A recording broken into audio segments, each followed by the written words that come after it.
انشاءاللہ انشاءاللہ انشاءاللہ ہم انشاءاللہ ان کو رکوائیں گے، پاکستان میں ان کو پنپنے دیں گے، ان کے نظریے کو پنپنے دیں گے۔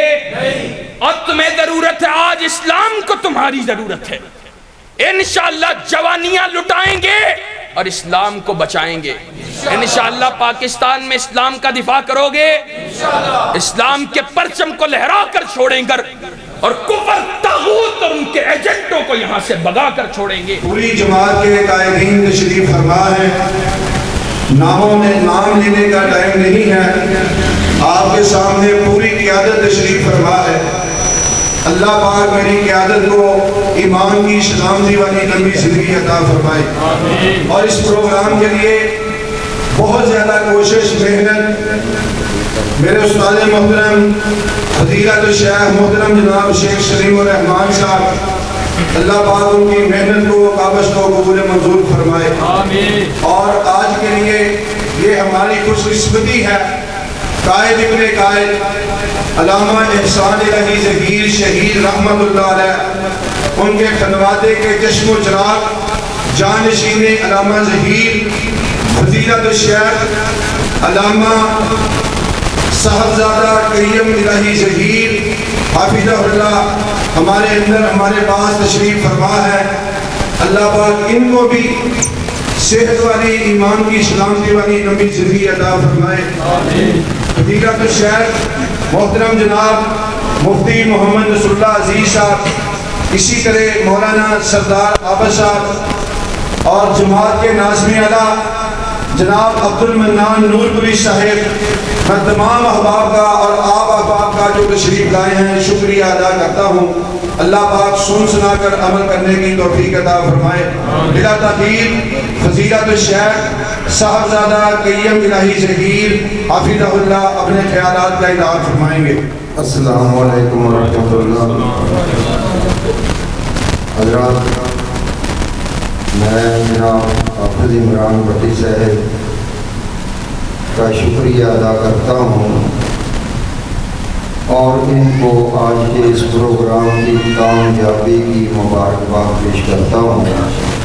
الحمدللہ جب بھی یہاں پر پروگرام ہوا آپ نے بڑی دلجمی کے ساتھ، شوق کے ساتھ، ذوق کے ساتھ حاضری لی۔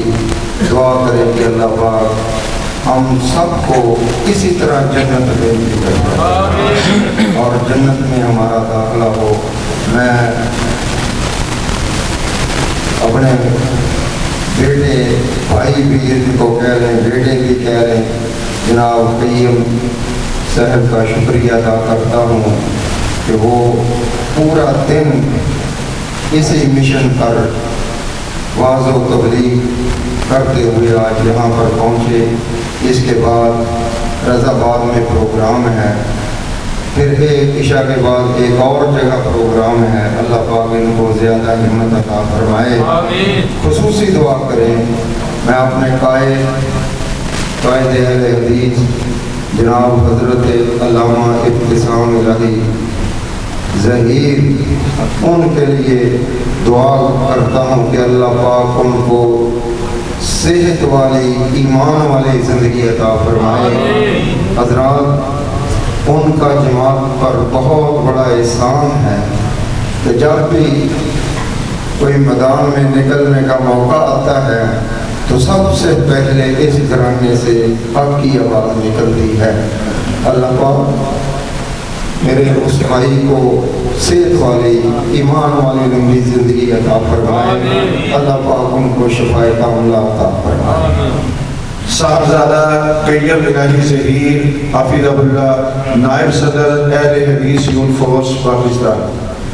نحمده ونصلي على رسوله الكريم بسم الله الرحمن الرحيم قال الله تبارك وتعالى في كلام المجيد والفرقان الحميد إن الذين يحبون أن تشيع الفاحشة في الذين آمنوا لهم عذاب عليم في الدنيا والآخرة والله يعلم وأنتم لا تعلمون وقال النبي صلى الله عليه وسلم الحياء من الإيمان وكان رسول الله صلى الله عليه وسلم في مقام آخر: الحياء والإيمان قرنا جميعا فإذا رفع أحدهما رفع الآخر.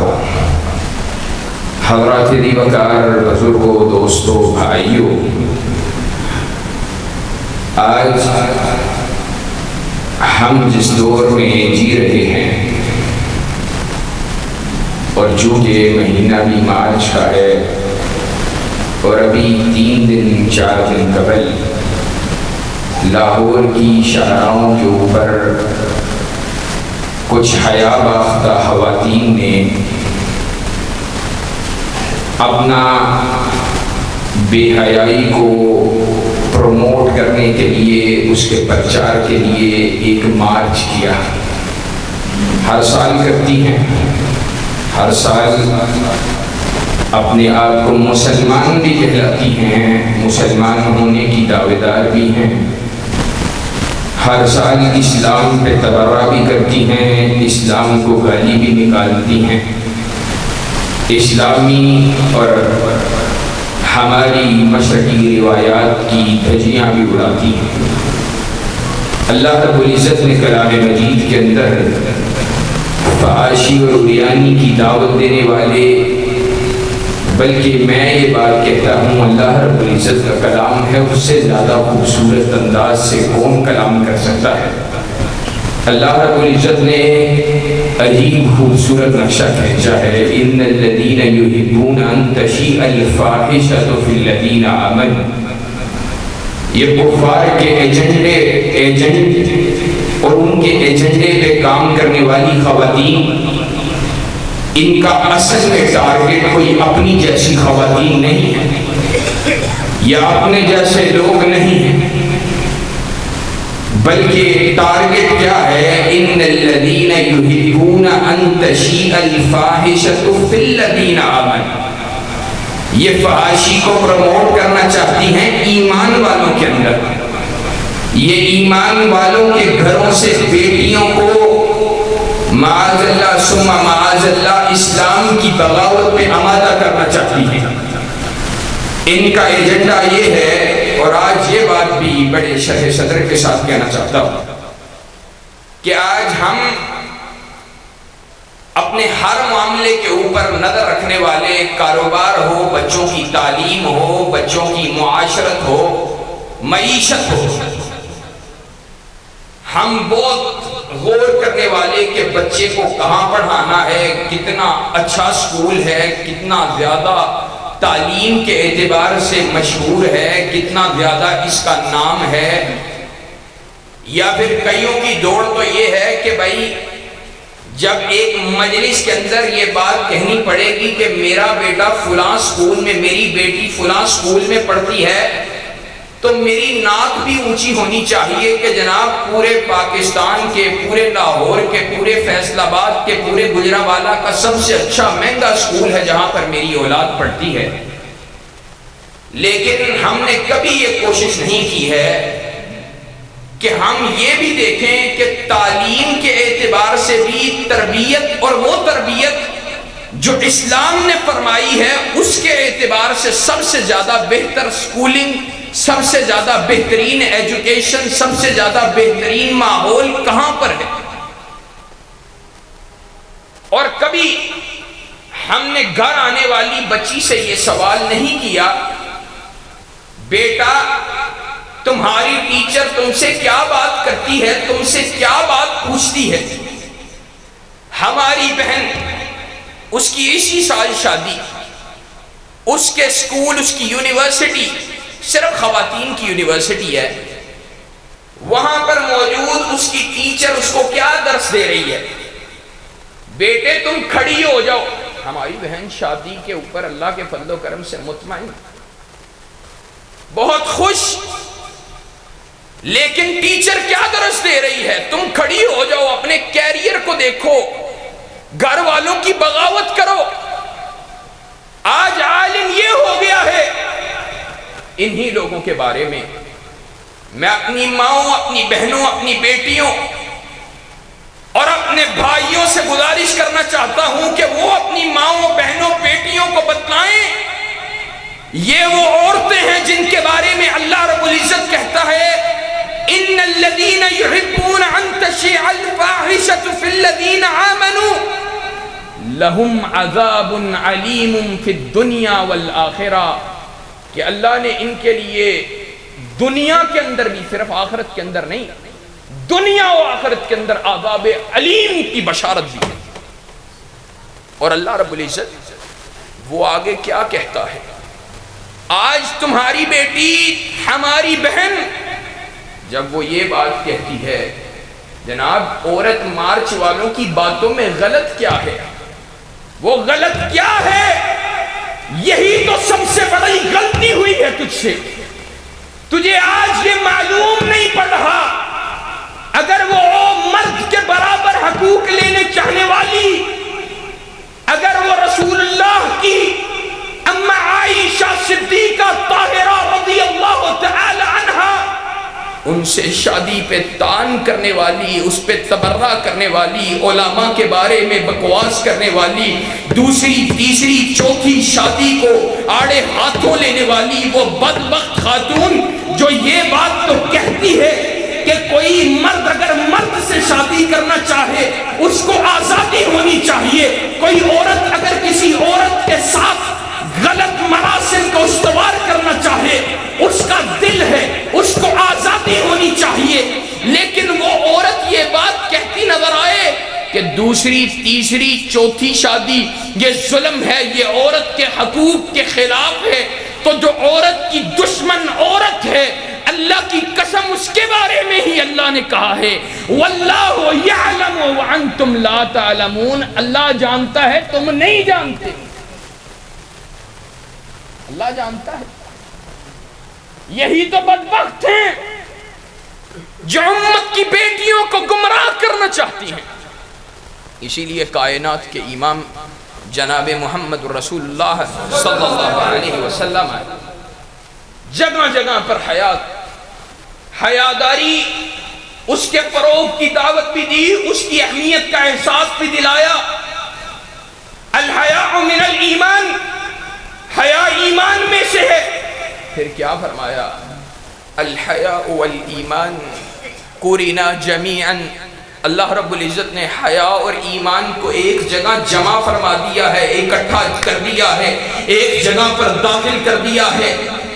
فَإِذَا رُفِعَ أَحَدُهُمَا، جب ان میں سے کوئی ایک چیز اٹھ جاتی ہے، معنی مفہوم یہ ہے اگر حیا اٹھ گئی ہے یا پھر اگر ایمان اٹھ گیا ہے تو اس کے بدلے کے اندر حیا اٹھ جائے گی. اگر حیا اٹھی ہے تو ایمان اتر جائے گا. ایک کافر ہو اور حیادار ہو، اللہ کے نبی کی حدیث کے مطابق ایسا ہو سکتا ہی نہیں. کافر کا کیا تعلق ہے حیا کے ساتھ؟ کافر کا کیا تعلق ہے؟ اور ظالم و بدبخت ایسے آج کہتے ہیں جناب والا ہم پاکستان کے اندر بھی یہ آزادی چاہتے ہیں، مرد مرد سے شادیاں کریں، عورتیں عورتوں سے شادیاں کریں. تو میں تمہیں بتلانا چاہتا ہوں کہ دنیا کے اندر تو بعض بدبخت ایسے بھی ہیں جو کہتے ہیں انسان کی دلچسپی ہے، اگر اس کو محبت ہو جائے تو وہ محرم رشتہ داروں کا بھی اگر تقدس پامال کرنے والا ہو جائے، اگر بہن بیٹیوں کے ساتھ زنا کاری کرنا چاہے، اگر ماں کے ساتھ بھی تعلق کو استوار کرنا چاہے تو وہ کر سکتا ہے. اور بعض ایسے بھی ہیں جو کہتے ہیں اگر کوئی چاہے 3 سال کے، 4 سال کے، 5 سال کے بچے کے اندر اس کو دلچسپی ہو تو تجھے کیا پرواہ ہے؟ تو پھر بتلاؤ تم بدبختو، ان ظالم بدبخت جو پاکستان کے اندر بھی چھوٹے چھوٹی معصوم کلیوں کو مسلنے والے ہیں، ان کے خلاف بکواس کیوں کرتے ہو؟ پھر ان کے خلاف بات کرنے کا حق بھی اگر حاصل ہے تو صرف ہمیں حاصل کہ ہم نے معیار اپنے دل کی ہوا کی پرستش کو نہیں بنایا ہے، بلکہ ہم نے معیار عرش والے خدا کو بنایا ہے. عرش والا فرمائے یہ چیز حلال، ہم اس کو حلال مانتے ہیں. عرش والا فرمائے یہ حرام، اس کو حرام مانتے ہیں.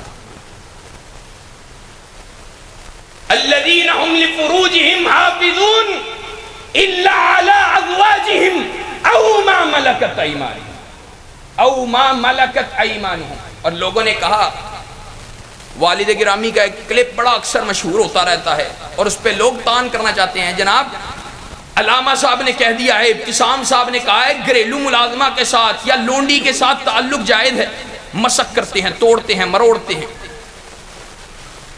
جبکہ اس بات کا تعلق صرف لونڈی کے ساتھ اور لونڈی کے لفظ کے ساتھ بات کی ہے. اور میں یہ بات کہتا ہوتا ہوں، مجھے اس چیز میں کوئی بات نہیں اور کوئی پرواہ نہیں ہے. میں وہ آدمی ہوں جس کا عقیدہ اور منہج یہ ہے، جہاں پہ کتاب و سنت کے اندر کوئی بات موجود ہو، حکمت سمجھ آئے تب بھی سر آنکھوں پر، حکمت نہ سمجھ آئے سمعنا و اطعنا. یہ مسلمان مومن کی شان اور مرتبہ. جس اللہ رب العزت نے نکاح کے ذریعے ایک نامحرم کو تمہارے لیے حلال کر دیا، اس اللہ رب العزت نے اگر بغیر نکاح کے لونڈی کو تمہارے پہ حلال کیا ہے تو اللہ رب العزت نے حلال کیا. مجھ سے کیا سوال کرتے ہو؟ جس اللہ نے ایک عورت کو ایک مرد کے لیے حلال قرار دیا ہے، اس نے 4 کو حلال قرار دیا ہے. اور آج ہم اپنی ماؤں بہنوں کو بھی کہنا چاہتے ہیں، ان کو بھی کہنا چاہتے ہیں، تم اپنے شوہروں کو اپنی سہیلیوں سے متعارف کروانے کے لیے تیار ہو، ان کے ساتھ سلام دعا کر لیں، میری سہیلی آئی ہے. پردے کے اس عظیم مقام اور مرتبے، پردے کی اس عظیم جگہ کے اوپر تم خود ضرب لگانے والیاں ہو. اور جب بات آتی ہے حلال رشتوں کی، جب بات آتی ہے دوسری تیسری چوتھی شادی کی، حیاداری کی، جب بات آتی ہے مومن مرد اپنے حیا کو بچانے کی کوشش میں تم سے سوال کرتا ہے تو جناب چڑھ دوڑتی ہیں سب. یہ کیا ہو رہا ہے، وہ کیا ہو رہا ہے. میں دوسری تیسری چوتھی شادی کی کوئی دعوت دینے نہیں آیا، بات سمجھانا چاہتا ہوں. معیار کتاب و سنت ہے، معیار حق ہے ہمارے. اور آج بہنوں بیٹیوں سے کہنا چاہتا ہوں، تمہارے لیے یہ اوباش عورتیں نمونہ نہیں ہیں، تمہارے لیے نمونہ تو وہ صحابیات کریمات کے وجود ہیں رضوان اللہ علیہن اجمعین. اللہ کے نبی صلی اللہ علیہ وسلم عشاء کی نماز سے فارغ ہوتے ہیں. اللہ کے نبی صلی اللہ علیہ وسلم نے صحابہ کو مخاطب ہو کر کہا، صحابہ اللہ رب العزت نے آیات حجاب کو نازل کیا ہے، اللہ رب العزت نے آیات حجاب کو نازل کیا ہے. آئندہ کے بعد جاؤ اپنی بیویوں کو، بیٹیوں کو، بہنوں کو، عورتوں کو بتلا دو، اب جب بھی گھروں سے نکلا کریں حجاب کو کر کے نکلا کریں. انصار کی عورتوں، تم پہ ہم قربان جائیں، پوری امت تم پہ قربان ہو جائے، تمہاری عظمت کا حق ادا نہیں ہو سکتا. انصار کی عورتوں کا مزاج ہے کہ اللہ کے نبی کے پیچھے فجر کی نماز ادا کرتی. اللہ کے نبی صلی اللہ علیہ وسلم نے صحابہ کو فرمایا، اور اگلے ہی دن صبح فجر کے وقت صحابیات بیان کرتی ہیں اور کتب احادیث کے اندر موجود ہے، صحابیات کے پاس اتنی بڑی چادریں نہیں تھی کہ پورا جسم ڈھانپ سکیں، لیکن ان کو کائنات کے امام کے پیچھے نماز بھی ادا کرنی ہے اور اللہ کے حکم کو بھی بجا لانا ہے. کہا گھر کے اندر موجود لحاف پھاڑ رہی ہیں، چادریں پھاڑ رہی ہیں، سرانوں کے اوپر بچھانے والے اوشاڑ پھاڑ رہی ہیں، ان کو سی کر بڑی چادریں بنا رہی ہیں. پھر صبح کے وقت فجر کی نماز پڑھنے کے لیے اللہ کے نبی کے پیچھے آئی ہیں. ہر عورت حجاب کو اوڑھ کر آئی ہے، اپنے دامن کو بچا کے آئی ہے. اللہ کے رسول نے فرمایا کنارے کنارے ہو کے چلا کر، اتنا کنارے کنارے ہو کے چلی کہ حدیث میں آتا ہے کنارے کنارے پہ چلنے کی وجہ سے جسم وہ دیواروں کے ساتھ رگڑنے کی وجہ سے اس پہ زخم ہو جاتے، وہ چھل جایا کرتے. اما عائشہ صدیقہ طاہرہ رضی اللہ تعالی عنہ خود عنہا خود بیان کرتی ہیں اپنے بارے میں،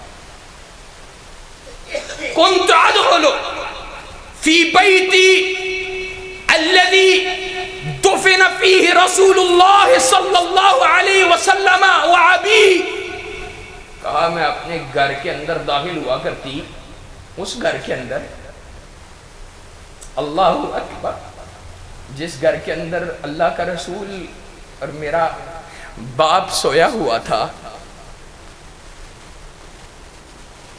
آپ کی اور صدیق اکبر کی قبر موجود تھی۔ کہا میں اپنے سر سے اوڑھنی کو اتار لیا کرتی تھی، اور مجھے کیا ہوتا، میں سوچا کرتی تھی کہ اگر اوڑھنی کو اتار لیا ہے تو کیا ہوا، یہاں پر میرا باپ اور میرا شوہر ہی تو دفن ہے۔ اللہ اکبر، ثم دفن معهم عمر رضی اللہ تعالی عنہ، پھر کیا ہوا کہ اسی حجرے کے اندر سیدنا عمر بھی دفن ہو گئے۔ کہتی اللہ کی قسم اس کے بعد واللہ ما دخلت الا وانا مشدودۃ علی ثیابی حیاء من عمر رضی اللہ تعالی عنہ، اللہ کی قسم اس کے بعد میں کبھی بھی اپنے حجرے کے اندر ایسے داخل نہیں ہوئی کہ میرے سر کے اوپر کپڑے کو زور سے میں نے باندھا ہوا ہوتا۔ کس کی وجہ سے؟ سیدنا عمر رضی اللہ تعالی عنہ کے حیا کی وجہ سے۔ وہ زمین کے نیچے عمر، اس کا حیا کائنات کے امام کی زوجہ اور ہماری ماں کر رہی ہے، اور آج زندہ باپ کا حیا ہماری بہنوں نے ترک کر دیا ہے۔ اور ہم یہ بات جہاں پہ درس دینا چاہتے ہیں، وہاں پر بتلانا چاہتے ہیں، سوال کرنا چاہتے ہیں، تمہیں بھی ہلانا اور جھنجھوڑنا چاہتے ہیں۔ اور یہ عورتیں، ان کا ایجنڈا صرف اسلام دشمنی ہے۔ بتلاؤ ان کے نظریے کے ساتھ کیا تعلق ہے، عورت کے حقوق کے ساتھ کیا تعلق ہے؟ ایکسپنج 295C اس کے بینر لہرائے پھرتی ہیں، اپنے مارچ کے اندر عورت کی آزادی کے لیے آئی ہیں، اور نعرہ لگایا ہوا ہے کہ 295C کائنات کے امام کی حرمت کے قانون کو ختم کیا جائے، ایکسپنج کیا جائے۔ کیا تعلق ہے اس کے ساتھ؟ ایجنڈا صرف اور صرف کفر و طاغوت۔ اور آج یہ بھی سچی بات ہے، جو مرضی ہم کہتے پھریں، اور سچی بات تو یہی ہے، کرائے کی خریدی ہوئی خواتین پورے پاکستان کے ہجڑے اکٹھے کر کے چوکو چراہوں سے ان کو پیسے دے کر یہ ایک مجمع لگانے والی اور ایک پاکستان کی ایک بڑی مخصوص اور چھوٹا سا گروہ، لیکن یہ چھوٹا سا گروہ بھی کیوں مار دے وجود میں آیا، کیوں پیدا ہوا ہے؟ آج یہ اگر پیدا ہوا ہے تو اس کی ذمہ داری تم پہ اور مجھ پہ بھی آتی ہے۔ جس دن یہ چار باہر نکلی تھی، کیوں نہیں تم نے روکا؟ کیوں میدان میں نہیں نکلے تھے؟ لیکن ہم یہ بتلانا چاہتے ہیں، انشاءاللہ ثم انشاءاللہ انشاءاللہ انشاءاللہ انشاءاللہ ہم انشاءاللہ ان کو روکوائیں گے، پاکستان میں ان کو پنپنے دیں گے، ان کے نظریے کو پنپنے دیں گے۔ اور تمہیں ضرورت ہے، آج اسلام کو تمہاری ضرورت ہے۔ انشاءاللہ جوانیاں لٹائیں گے اور اسلام کو بچائیں گے۔ انشاءاللہ پاکستان میں اسلام کا دفاع کرو گے، اسلام کے پرچم کو لہرا کر چھوڑیں گے، اور کفر طاغوت اور ان کے ایجنٹوں کو یہاں سے بگا کر چھوڑیں گے۔ وآخر دعوانا ان الحمدللہ رب العالمین۔ اور اہل حدیث فورس کی طرف سے اپنے قائد حضرت علامہ قیم علیہ ظہیر صاحب کا تہ دل سے شکریہ ادا کرتا ہوں۔ وہ طویل مسافت طے کر کے اور اپنی گناہوں مصروفیات کے باوجود انہوں نے ہماری دعوت قبول فرمائی اور درس قرآن کریم ارشاد فرمایا۔ اللہ تعالیٰ ان کے علم اور عمر میں برکتیں عطا فرمائے، اور ان کے والد محترم حضرت علامہ ابتسام علیہ ظہیر صاحب کو صحت کاملہ عاجلہ نصیب فرمائے، ایمان اور علم کی زندگی عطا فرمائے، اور جماعت پر ان کا سایہ ہمیشہ قائم رکھے۔ یا رب العالمین الحمد۔ نہیں میری بات تو سنیں، میں آپ کو بتانے لگا ہوں نا، یہ 50 لاکھ روپے کا جو سامنے لگا ہوں، یہ اس کی جگہ پر ہمارے پاس ایک بہت اچھا بندہ ہے وعظیم سلطان یا ذا الجلال والاکرام یا ارحم الراحمین اللہم صلی علی محمد النبی الامی وازواجہ امہات المؤمنین اللہم ارحمنا حاضرنا ولا تنظرنا فی اعمالنا اللہم اغفر اقواتنا من الامور کلیہا واجرنا من الدنیا وعذاب الاخرہ ربی ارحمہما کما ربیانا صغیرا۔ اے اللہ ہمارے ملک پاکستان کو استحکام عطا فرما، اے اللہ اندرونی بیرونی خطرات سے محفوظ فرما، اے اللہ اسلام کا بول بالا فرما، اے اللہ اسلام کا بول بالا فرما، اے اللہ ہماری جماعت کے قائدین کو صحت والی ایمان والی لمبی زندگی عطا فرما، اے اللہ حضرت علامہ اعتصام الہی ظہیر کو اے اللہ صحت والی ایمان والی لمبی زندگی عطا فرما، اے اللہ ہمارے بزرگوں کا سایہ ہم پر ہمیشہ قائم رکھنا، اے اللہ جو اہل حدیث علماء کرام دنیا سے وفات پا چکے ہیں اللہ کی قبروں کو جنت کا باغیچہ بنا دے، اے اللہ ہمارے نوجوانوں کی رات دن کی جو محنتیں ہیں اسلام کے لیے مسلک کے لیے اللہ قبول و منظور فرما۔ ربنا تقبل منا انک انت السمیع العلیم وصلی اللہ علی النبی محمد وآلہ وصحبہ اجمعین۔